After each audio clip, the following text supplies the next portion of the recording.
Hoje vamos falar sobre a primeira tentativa dos Estados Unidos de criar um governo, os Artigos da Confederação. É a história fascinante de como um país novo, com um medo terrível de voltar a ter um rei, acabou por criar um governo tão fraco que quase se desfez por completo. Imaginem que é a versão política de tentar construir uma casa sem um único prego.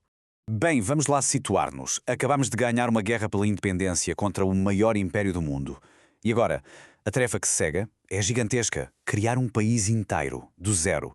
Mas há um problema enorme. A principal preocupação é evitar a todo custo criar outro tirano como aquele que acabamos de expulsar.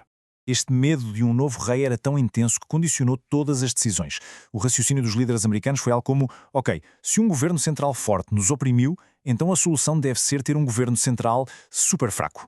E foi exatamente isso que fizeram. Criaram um sistema em que cada estado, como a Virgínia ou Nova Iorque, funcionava quase como um país independente. O governo nacional era mais um moderador do que um chefe. E é precisamente isto que vamos explorar agora. Como é que esta desconfiança profunda acabou por moldar a primeira tentativa de uma Constituição para o país? A palavra-chave aqui é confederação. É importante perceber isto. Não eram os Estados Unidos, eram mais como os Estados amigos. Cada Estado era soberano, ou seja, tinha a palavra final sobre as suas próprias leis e os seus cidadãos. O governo central podia. Bem, podia pedir aos Estados para fazerem coisas, mas obrigá-los, quase nunca. Era uma aliança, não uma nação unida. E isto leva-nos diretamente ao coração do problema. Com um governo com tão poucas ferramentas, como é que se consegue governar um país? A resposta, como vamos ver, é que não se consegue. Pelo menos, não muito bem. Vejam só esta lista. É impressionante o que faltava. O governo nacional não podia cobrar impostos. Pensem lá bem. Como é que se gera um país sem dinheiro? Não podia formar um exército, só podia pedir aos Estados que enviassem tropas. Não havia um presidente para tomar decisões, nem tribunais nacionais para resolver disputas. Era como ter um treinador que não pode convocar os jogadores nem definir a tática. E para dificultar ainda mais as coisas, qualquer lei importante precisava da aprovação de 9 dos 13 Estados. Tentem imaginar pôr 9 dos vossos amigos a concordarem em que filme ver. Agora imaginem que são 13 Estados, cada um com os seus próprios interesses. Era uma receita para a paralisia.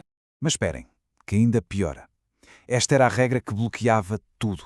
Para alterar os próprios artigos da Confederação, ou seja, para tentar consertar o sistema, era preciso que todos os 13 Estados concordassem. Unanimidade.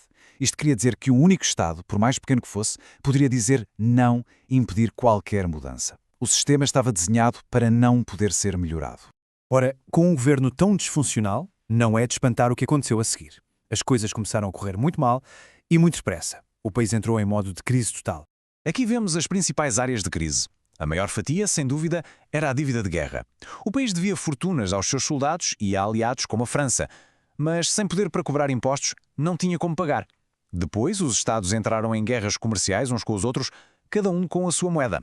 E claro, sem exército, a segurança nacional era uma piada. Isto, na prática, era uma confusão absoluta. Cada Estado imprimia o seu próprio dinheiro.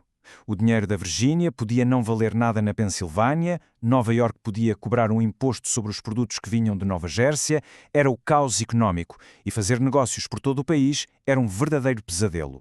E estas fraquezas tiveram consequências bem reais e muito graves.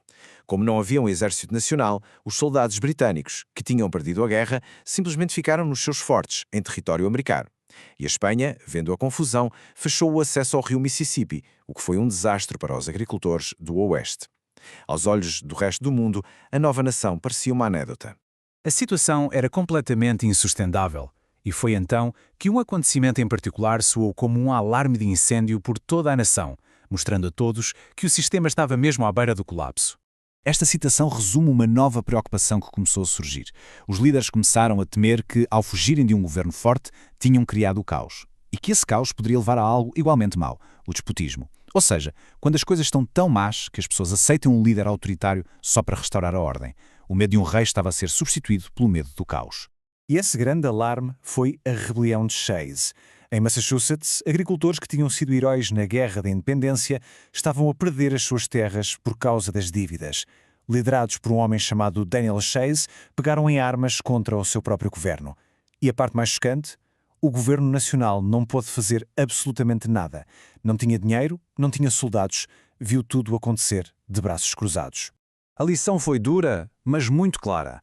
Um governo que não consegue proteger o país de uma rebelião interna simplesmente não está a funcionar. A milícia de Massachusetts acabou por controlar a situação, mas o susto espalhou-se por todo o país.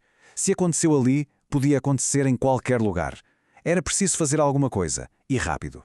Mas este grande fracasso dos artigos da Confederação não foi o fim da história. Pelo contrário, foi o que obrigou os fundadores da nação a repensar tudo e a começar de novo. Foi o recomeço de que precisavam. A mudança não foi imediata. Primeiro, tentaram uma pequena reunião em Anápolis para resolver problemas de comércio, mas foi um fiasco. Quase ninguém apareceu. No entanto, líderes como Alexander Hamilton e James Madison viram ali uma oportunidade. Convocaram uma nova convenção em Filadélfia. A desculpa oficial era fazer uns ajustes aos artigos, mas eles tinham um plano muito mais ambicioso. Assim que se reuniram em Filadélfia, os delegados perceberam que tentar remendar os artigos era como tentar tapar os buracos de um barco que se está a afundar. Então tomaram uma decisão muito corajosa: deitar fora o documento inteiro e começar do zero. O novo desafio era criar um governo que fosse forte o suficiente para unir o país, mas não tão forte que se tornasse numa tirania. E isto leva-nos a uma última reflexão. Os artigos da Confederação foram, sem dúvida, um fracasso, mas talvez tenham sido o fracasso mais importante da história americana. Ensinaram uma lição crucial. Um governo demasiado fraco leva ao caos, mas um governo demasiado forte pode levar à opressão.